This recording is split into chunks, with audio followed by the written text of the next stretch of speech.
Isa ka bang vlogger o content creator na naghahanap ng murang mic?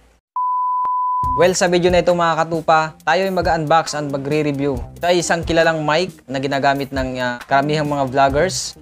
At ito ang Boya BY MM1. Kung gusto mong makita at malaman yung kanyang quality, just keep on watching.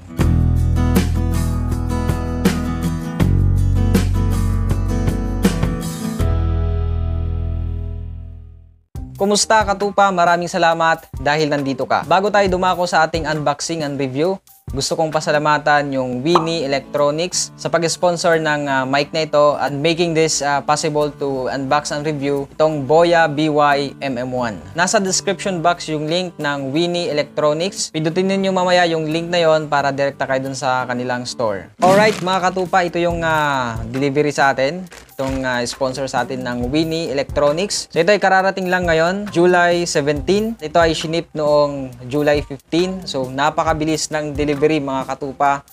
2 days delivery. Saan pa kayo makahanap ng ganong delivery? So kaya naman, bubuksan na natin ito mga katupa dahil excited na rin ako na makita at matesting yung Boya BY MM1 na dati ay napapanood ko lang sa ibang mga vlogger yung mic na to. At ngayon, mag-unbox tayo at mag-re-review. Let's start unboxing this.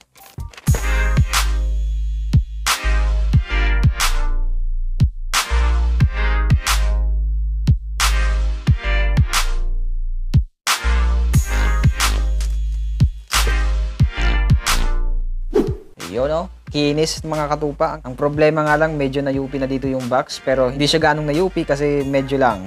Dahil na rin to sa delivery ng courier. Kaya nagkaganito. BY MM1 Universal Cardioid Microphone. Yung kanyang features, compatible with smartphones, tablets, DSLR cameras, consumer camcorders, audio recorders, etc. Compact and lightweight directional mic. Rugged metal construction. No battery required. Marami pa dyan mga katupa, hindi natin babasahin pa kasi tatagal tayo. So ayun, ganda. Sobrang ganda. So itabi muna natin yan. At meron pa siya sa loob mga katupa. Manual, I think. Yun, manual. And warranty. Tayong mga Pilipino, hindi na tayo mahilig minsan magbasa ng manual. Direkta na tayo dun sa pagsaset up ng item without reading the manual. So ito na yung ating pinaka main item. So naka-i-impress mga katupa yung kanyang itsura. Wow, first time kong makita to ng personal. Itong windshield na to. Sobrang ganda. Ito ay tinatawag na dead cat. Sa Tagalog, patay na pusa. Siguro yung gumawa ng mic na to, yung gumawa ng windshield na ito, nakakita siya ng patay na pusa. Kinuha niya yung balahibo tsaka binuo. Ayan, tabinong natin yan. Meron dito mga katupa, ito yung kanyang pinaka shock mount na tinatawag. Ayan, yung itsura niya. At ito yung dyan kinakabit, yung holder na may shoe mount. And then, meron din siyang wire pangkabit. Ito ay para sa DSLR cameras. Yung isa naman ay meron ditong pang Android or pang smartphones. Dalawang ano lang, yung dalawang itim dyan, yan yung para doon sa may mic dito. And then ito naman ay para doon sa may ating headphone jack ng smartphone. Then meron siyang silica gel. Nakalagay dyan, throw away, do not eat. Okay. At mayroong lalagyanan mga katupa. Ito ang kagandahan dahil saan man kayo magpunta, kasama nyo siya. Saan tayo magpunta, pwede natin ilagay dito yung mic na to. And then, pwede natin siyang bitbitin ng safe. Yun. May nakalagay dyan, Boya BY MM1. Kaya maganda mga katupa at may kabigatan din siya. At kapag nakatutok yan sa atin, dyan ipipick up yung kanyang sound. So ngayon, i-set up natin siya. So ito, ibabalik natin dito kanina kung saan siya nakalagay. Ipapasok lang yan dyan. Yung kanyang, yan. Okay na. So maganda siya mga katupa kasi yung iba daw medyo maluwag yung kanyang windshield pag ilalagay dyan. So may possibility na pwedeng malaglag lalo na kapag nasa labas nag-vlog ka. So ito maganda siya kasi kumakapit talaga. Yan. So itong red na to, nakita nyo, ito yung pinanglalagay dito sa may, then that's it. And sabi ko nga, itong purpose nito ay para isuksok siya doon sa may holder na may shoe mount. Pero dahil wala pa tayong phone holder na may shoe mount, ang gagawin natin, Lalapit na lang muna natin siya dyan sa ating harapan. So itong dalawa lang yung itim. Ito lang yung kakabit natin dito sa kanyang microphone. Ayan. And then ito ay para dun sa ating smartphone. So ayan mga katupay, testing natin itong Boya BY-M1. Yung naririnig ninyo ngayon na boses ko ay galing sa ating Boya BY-M1. Yan, ito ay matagal na rin sa akin. So ito ay nakakabit sa ating V8 sound card. So ngayon testing natin to without using any sound card. Direkta natin sa ating cellphone right now. So ayun mga katupa, nakakabit na itong Boya BY-M1 natin sa ating smartphone at yan yung sound niya. So anong masasabi niyo mga katupa sa kanyang quality? Nakatutok sa atin itong Boya BY-M1. So mayroon tayong ginagamit na windshield, itong sinasabi nating dead cut. At ngayon mga katupa, try natin ng walang windshield. Tanggalin natin. So mayroon tayong electric fan dyan na nakaharap sa atin. Tingnan natin yung quality. So yan yung quality niya mga katupa, na tinanggal natin yung windshield. At nakatutok pa rin sa atin yung microphone na to. So anong masasabi nyo mga katupa sa kanyang quality?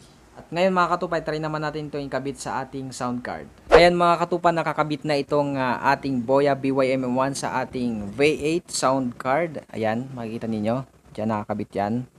At mga katupa, hindi gumagana yung kanyang wire ng pang Android or pang smartphone. So kailangan nang ikabit dito kapag gagamit kayo ng sound card. Yung gagamitin ninyo ay yung pang DSLR, pang cameras na wire. Itong isa. Yan yung so yun yung quality mga katupa na gumamit tayo ng sound card. Then kapag nilapit, syempre lalakas yung ating mic. Ayan. Pwede itong mic na to, pwede siyang pang broadcast, pang podcast. Pwede rin itong gamitin sa pag-recording, mga covers. And of course, kung kayo ay nagva-vlog, pwede nyo gamitin yung mic na ito sa outdoor dahil hindi nito maririnig yung kanyang ingay ng hangin dahil nga mayroon tayong windshield. Try natin kayang kumanta using this microphone. Lagyan natin ng echo. Ayan. Yon. Nasa kuweba tayo. Hello. Alright. I am the flower quickly fading. Her today and gone tomorrow.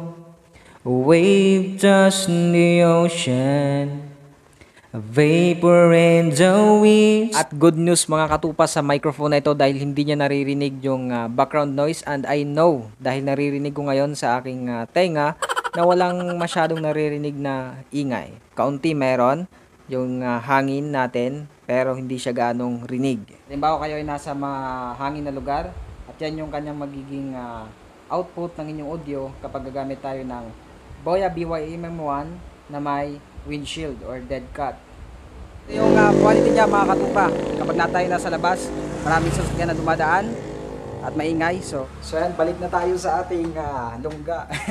So yan yung kanyang quality mga katupa. Gaano kaganda yung microphone na ito na Boya BY-M1 na dito sa ating cellphone. Thank you so much Lord for this kind of provision. Nais kong pasalamatan ulit yung nag-sponsor nito. Walang iba kundi ang Winnie Electronics. Ayan, may shop sila sa Shopee mga katupa. Nakita nyo yung quality mga katupa, napakaganda at murang-mura mga katupa. Alam nyo kung magkano yung price nito? Ito ay nagkakahalaga lamang ng 888 pesos. Tama, 888. So may ibang shop mga katupa na ang price nito ay nasa 1,000 plus. So nakita niyo yung pagkakaiba mga katupa. Ito murang-mura na, quality pa. At alam ko yung quality nito tsaka yung quality ng 1,000 plus na yon, parehas lang kasi Boya BY-M1 lang din naman yon. Kaya kung bibili kayo mga katupa ng mura na Boya BY-M1, nasa description box yung link ng shop na yon at doon kayo bumili dahil napakamura at maganda din yung kanyang quality at napakabilis ng shipping fee. Napakabilis ng shipping mga katupa. After 2 days lang nandito na. Sobrang bilis. So ayun mga katupa, hanggang dito na lamang yung video na ito. Maraming salamat sa inyong panonood sa ating unboxing and review. At kung hindi ka pa nakapag-subscribe sa aking YouTube channel, pindutin mo na yung subscribe button at yung bell notification para updated ka sa mga bagong videos na ina-upload ko. God bless you mga katupa, and all the glory belongs to God. Wala kang katulad Wala nang iigit sa'yo, wala kang katulad. Wala nang papantay sa'yo, ikaw ang Diyos noon pa man, maging ngayon at kailanman. Sa habang panahon, wala kang katulad.